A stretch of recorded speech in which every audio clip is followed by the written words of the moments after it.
Recce वाला और बगैर रैकी वाला।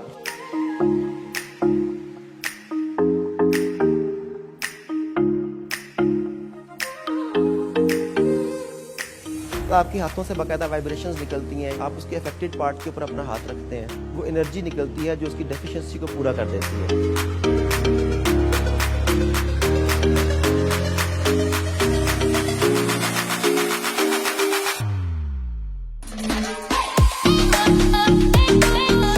स्पेस को बतौर मीडियम यूज़ करते हैं, स्पेस से मौजूद वाइब्रेशंस को। बिल्कुल ऐसे ही रैकी लेवल 2 में हम स्पेस को बतौर मीडियम यूज़ करते हुए उस आदमी तक रैकी भिजवाते हैं। रैकी सीखने के लिए 0321 695 88